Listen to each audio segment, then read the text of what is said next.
그러면 이제 그 바이든 이제 대통령 당선자 후보 지금 당선자라고 했다면 또 싫어하시는 분들이 워낙 많아가지고 바이든 정권이 들어서게 되면 사실 많은 분들이 걱정하는 게 뭐냐면 바이든은 친중 아니냐. 그래서 결국 중국에 유리한 여러 가지 환경들을 만들 거 아니냐라고 보수적인 분들은 생각하거든요.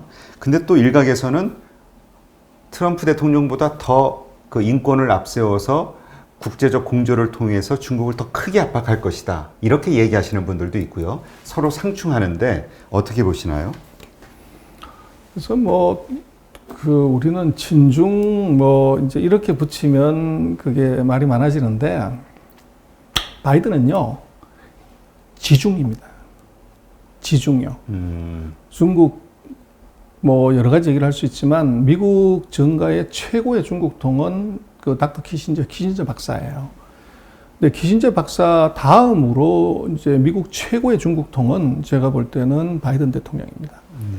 그래서 그게 이제 왜 그러냐면 그 미국과 수교를 했을 때 그 실무자가 그 키신저 박사였는데 이 키신저 박사는 트럼프 취임하고 나서도 특사로 중국을 방문해서 시진핑을 만났었어요. 그래서 역대로 보면 이 모택동, 등소평, 장쩌민, 후진타오, 시진핑의 5명의 중국의 국가 지도자를 다 만나보고 회담해 본 사람이 키신저예요. 근데 키신저 박사가 지금 92세인가 이제 연세가 많으신데 그 사람 말고 중국에서 이미 이제 창업자의 모택동은 죽었으니까 등소평, 장쩌민, 후진타오, 시진핑 4명의 국가 지도자들과 만나서 회담해보고 만나보고 얘기해본 사람이 바로 바이든입니다. 네. 그래서 트럼프는 장쩌민하고 후진타오하고 등소평을 본 적이 없기 때문에 시진핑의 수준이 어떤 수준인지 잘 모릅니다.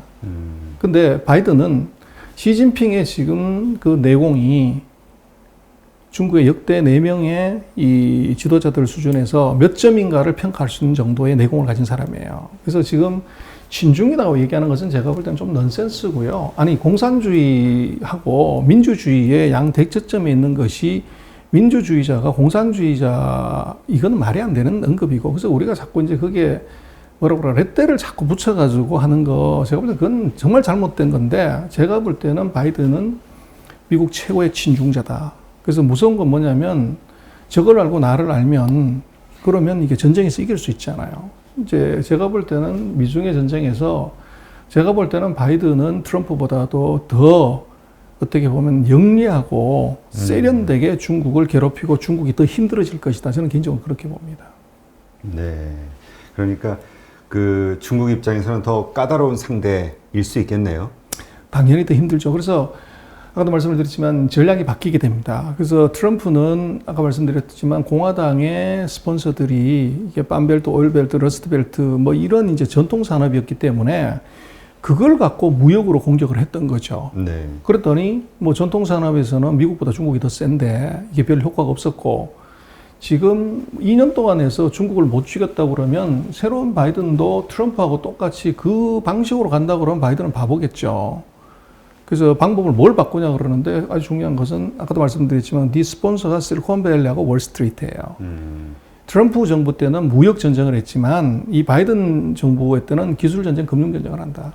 또 아까 언급하신 탄소 제로. 그렇죠. 전쟁의 그 마당이 이게 바뀐다는 겁니다. 그래서 바이든 정부 때는 제가 볼 때는 트럼프가 했던 것하고는 완전히 반대로 갈 것이다. 그러고 지금 트럼프 대통령이 했던 무역 전쟁은 중국을 압박한 것도 물론 있지만 반대급부로 미국이 손해본 게 있어요. 그래서 그게 무슨 얘기냐 그러면 지금 월마트에 파는 물건의 46%가 메이드 인 차이나예요. 네. 거기다가 25% 법관세를 때렸단 말이에요.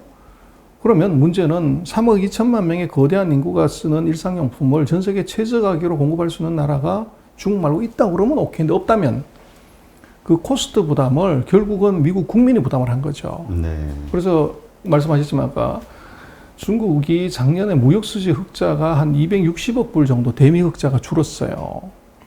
근데 트럼프 대통령이 얘기했을 때 2천억 불을 줄이겠다고 그랬는데 그 10분의 1도 못 줄인 거죠. 근데 문제는 중국 전체로 보면 작년에 무역수지 흑자가 이게 690억 불 정도 한 3배 정도 더 늘어났어요. 상당히 아이러니해요. 그래서 그 얘기는 무슨 얘기냐면 이제 우리는 자꾸 언론에서 뭐 보고 있는 것들이 야 중국이 미국 수출 못하면 망해 죽어 이렇게 보는 건데 이게 완전 넌센스라는 겁니다. 지금 중국의 수출 구조를 보면 미국이 최대 수출국이긴 하지만 전체 수출을 차지하는 비중이 16.9%밖에 안 돼요. 네. 나머지 83%가 미국 이외 다른 지역인데 미국으로부터는 제재를 받아서 수출이 줄고 무역이 줄었지만 나머지 83%가 이게 늘어나가지고 수출도 늘고 무역 수지 적자는 더 늘어났다는 거예요. 그래서 미국이 무역으로 중국을 공략하는 것은 저것은 승산이 없다. 그래서 제가 뭐 어떤 그 방송에서 그 무역 전쟁에서는 미국은 죽었다 깨도 중국을 못 이긴다 이렇게 썼더니 뭐 난리가 났었습니다. 그래서 지금 중국에 지금 제가 볼 때 2021년에 뭐 지금 얘기를 굉장히 이제 로지한 그림을 얘기를 했지만 제가 볼 때는 더 중요한 것은 미국이 세게 밀었을 때 중국의 전략도 바뀐다는 거죠. 정부가 바뀌었고 전략이 바뀌었기 때문에 그럼 중국의 전략이 바뀌었을 때 한국에는 어떤 액션을 할 것이냐 이게 더 중요해요. 그러려고 하면 중국을 깊이 봐야 돼요. 그리고 깊이 알지를 못하면 미국이 하는 얘기를 갖고 그대로 써버리면 우리는 실수하는 거예요. 미국은 맞을지 모르지만 중국이 쓰리 쿠션을 받아서 들어오는 그 영향은 우리는 완전 다른 스토리라는 거예요. 그래서 지금 바이든 정부가 아직 아무것도 이제 아직 그 액션을 내놓지 않고 있고 또 1월 20일이 지나야 되지만 제가 볼 때는 바이든 깊이 봐야 됩니다. 근데 바이든도 깊이 봐야 되지만 바이든의 액션에 중국의 시진핑은 어떤 리액션을 할 건지 이거는 제가 볼 때는 중국을 깊이 알고 공부하고 일해보고 살아본 사람들이 아니면 알 수가 없어요. 그래서 월스트리트 저널 읽고서 중국을 예측하는 건 넌센스지 않습니까? 그래서 제가 볼 때는 지금 한국으로 놓고 보면 뭐 공장이나 돈이나 수출이나 무역을 전부 중국에서 돈을 벌잖아요. 예, 그렇죠. 근데 그 중국에서 버는데 중국을 잘 모르고서 이제 중국 망한다 뭐 이런 얘기만 백날 해가지고 우리가 답이 나오냐는 거죠. 네. 그래서 제가 볼 때는 중국 공부를 저는 좀 많이 해야 될 것 같아요. 그리고 그 상황에서 미국이 어떤 액션을 취했을 때 중국은 반향이 어떻게 나오고 그 반향에 대해서 한국에 대한 전략은 어떻게 바뀔 것이고 우리는 그럼 거기서 뭔가 구멍을 찾아야 되는 이게 우리가 너무 약해요. 그래서 카다라 정부에만 이제 목숨 거는데 저는 뭐 중국 같은 경우는 우리가 버리려고 해도 버릴 수도 없고 떼려고 해도 떼질 수도 있는 나라가 아니에요. 그럼 이제 이게 버릴 수 없으면 즐겨야 되는 거죠. 즐겨야 되는데 그것을 이 객관적인 시각으로 보고서 이제 가는 것이 아니고 기울어진 운동장으로 이제 선글라스를 끼고 보면 사물은 전부 까맣게 보이는 거죠. 근데 그렇게 가면 실수한다. 그런 느낌이 좀 강합니다. 네. 그러니까 일단 우리가 중국에 대해서 워낙 그 부정적인 얘기가 또 이렇게 통쾌하는 분들도 있으니까 이렇게 감정적으로 역사적인 이유가 됐던 뭐 이념의 논리가 됐든 싫어하는 분들은 분명히 있고 그래서 이제 그런 거에 집중하다 보니까 사실 그대로의 모습을 이야기하거나 보여줬을 때는 그게 이제 좀 거부감이 들 수도 있는 거죠. 믿고 있는 거하고는 좀 다른 모습이니까. 그렇죠. 아까 말씀하신 확신 편향이 있죠. 네. 그 지금 제가 볼 때는 중요한 것은 뭐 우리끼리 뭐 누가 뭘 얘기하냐는 게 중요한 게 아니고 중국하고 미국의 전쟁에서 스탠스가 바뀌었을 때 우리한테 영향이 중요한데 아까 말씀을 드렸지만 이 무역 전쟁이 아니라는 거예요. 네. 지금 이것이 바이든 정부에서는 뭐 무역 전쟁 2년 해가지고 말씀을 드렸지만 설명을 드렸지만 별 의미가 없었는데 그러면 2021년부터 전략이 근본적으로 바뀐다.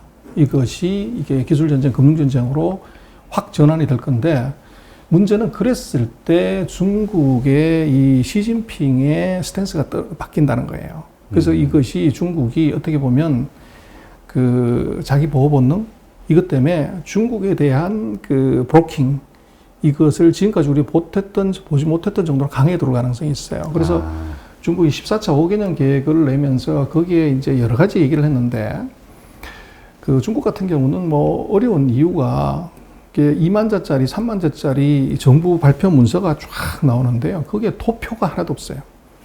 전부 이제 워딩으로 되어 있는 거죠. 근데 그거를 이제 해석을 해야 되니까 중국이 어려운 이유가 그거예요. 정부 발표에 도표가 하나도 없습니다. 근데 이제 중국은 어떻게 이것을 판단하냐 그러면 거기 나온 키워드의 반복이 뭐가 많이 나왔냐의 순서대로 정부가 그 정책의 우선순위를 둬요. 근데 지금 14차 5개년 계획에 나온 그 공보에 나온 걸 보면 가장 많이 나온 단어가 뭐냐면 세이프티입니다.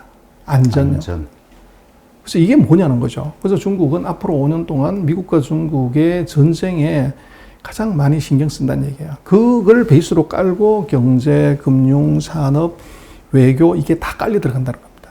그렇게 되면 아마도 지금 최근 5년 동안 봐왔던 중국하고, 근데 최근 5년간 중국은 뭐 성장이니 구조조정이니 안정이니 이게 가장 많은 키워드였어요. 근데 지금 앞으로 5년 동안은 세이프티라고 들어왔다는 것, 이게 굉장히 중요해요. 그래서 그 부분은 아마도 바이든 정부가 들어서면, 원론은 정해놨지만 바이든의 공격에 따라서 이 중국 정부의 이 대응 방향은 굉장히 달라진다. 공격도 달라지고 대응도 달라지고. 그렇죠. 그래서 우리는 뭐 실시간으로 이 중국의 변화를 아까도 말씀하셨지만 뭐 왜 갑자기 SMIC에 회장, 부회장을 하나 선임했는데 사장이 사퇴를 내지? 근데 그게 왜 SMIC 주가가 거래 정지가 되지? 이게 우리한테 그냥 떨어진단 말이에요. 그리고 중국이 말씀하신 것처럼 무슨 뭐 경제 공작회의인가 뭔가를 했다고 하는데 왜 이게 전기차 회사들이, 배터리 회사들이 다 상한가를 가냐 이거죠. 그래서 그게 이제 중국 안을 깊이 들여다보고, 그것은 아까 말씀하셨지만 깊이 들어보면 탄소세가 들어가 있고 녹색 경제가 들어가 있고 CO2 제로가 들어가 있고, 근데 그것을 놓고 보면 이것이 관세가 아니라 탄소세로 미국이 공략하는 것을 중국이 막아내려고 하는 전략이 거기 들어가 있는 거죠. 그러다 보니까 중국의 정책을 좀 깊이 들여다보고 이제 어떻게 보면 그 정확하게 보는 것이, 그게 바로 사실은 돈입니다. 그래서 뭐 야 이거를 일주일 전에 들었다, 봤다. 그러면 이제 배터리 회사들, 뭐, 이 회사들 상한가를 가서 붙는데, 그거를 이제 선택할 수 있는 기회가 있죠. 그래서 제가 볼 때는, 지금 한국으로 놓고 보면 제조업으로 보거나 또는 이제 금융 입장에서 놓고 봐도 지중이 바로 돈이다. 중국을 정확히 하는 것이 이게 돈이라는 거죠. 아까도 말씀드렸지만 테슬라가 저렇게 올라갔다고 그러는데 우리는 테슬라가 뭐 이렇게 얘기하면 테슬라의 장사의 절반을 중국에서 하고 있다는 거예요. 그리고 테슬라를 이제 못 사서 뭐, 그런데 우리가 샤오봉이나 리오나 뭐 이런 중국의 소형 전기차 회사를 사가지고 수익을 냈다. 근데 이게 중국의 전기차 산업 자체가 지금 이번 달에 몇 대 팔았냐? 이게 지금 너무너무 중요한데, 그것을 제가 볼 때는 리얼타임으로 잘 체크를 해야지, 그걸 안 보고서 그냥 주가만 보는 것은, 그것은 결정적인 순간에 실수할 수가 있다. 네. 그렇게 생각이 됩니다. 이게 아무래도 중국은 공산주의 국가고 그러니까 사회주의 국가다 보니까 정부가 세우는 어떤 그 5개년 계획, 이런 정부 정책에 따라서 산업의 그 뭐라 그럴까요? 운명이 갈리는 거니까 거기에 사실은 투자의 포인트가 담겨 있는 거네요. 정부의 정책 기조에. 그렇습니다. 그래서 아까도 말씀드렸지만 정부 정책을 보더라도 그냥 봐서는 뭐 우리가 중국어를 아는 사람이 많지가 않잖아요. 보면 2만자, 3만자가 흰 것은 종이고 까만 것은 글씨예요. 한문으로. 그래서 그거를 이제 잘 들여다보면 거기에 돈이 있다는 거죠. 테슬라 주가가 얼마나 갈 건지, 전기차, 소형 전기차 주가가 얼마나 갈 건지, 아까 말씀하신 이 바이두의 주가가 얼마나 갈 것인지는 그것은 중국의 AI 정책에 달려 있어요. 네. 그래서 요거를 좀 이제 한국에서 제가 볼 때는 금기관도 체계적으로 좀 분석하고 연구하고, 또 중국을 연구하는 사람들이 그걸 깊이 보면 한국에 해외 투자하는 사람들의 이 국부 창출에 크게 기여할 수가 사실은 있어요. 근데 그거를 이제 미국 언론이 얘기하거나 한국 언론이 얘기하는 것들, 액면들 놓고서 그걸 갖고 욕만 뭐 하고 앉아 있으면은 그건 뭐 아무 도움이 안 되죠, 실제로는. 그래서 뭐 우리가 그 중국의 설비 투자, 공장 투자는 많이 했지만 소위 말하는 중국의 정보 투자, 이게 우리가 넣은 자산에 비해서는 너무 약해요. 그래서 이거를 뭐 빨리 좀 해야 되고, 또 파리로 머니 똑같으신 데서 그런 정보들을 좀 많이 발굴하고 제공을 하면은 아마 투자하시는 분들한테도 많은 도움이 될 수는 있을 것 같아요. 네. 어쨌든 미국과 중국의 이제 제2라운드는 이제 다른 모습으로 좀 흘러갈 것 같고요. 그랬을 때 이제 한국도 발빠르게 이제 대응을 해야 되는데, 어쨌든 뭐 양쪽으로부터 피해를 받을 수도 있지만 어떻게 또 기회를 잡느냐, 이것도 우리가 어쨌든 고민해야 될 사항이잖아요. 그렇습니다. 우리는 뭐 이제 자꾸 이제 비관적인 쪽으로 뭐 경기가 나쁘고 이러면 가는데, 저는 이번에 바이든 정부가 들어서면서 한국한테는 엄청난 호기가 왔다고 봐요. 그래서 미국이 지금 뭐 몇 가지 얘기를 드렸지만 블로킹을 중국을 확실하게 합니다. 포위망을 쏘게 돼 있고, 그리고 중국 입장에서 아까 SMIC의 경우도 봤지만 그 기술 측면에서 미국의 완전한 봉쇄는 미국 이외 나라에서부터 기술을 받아와야 돼요.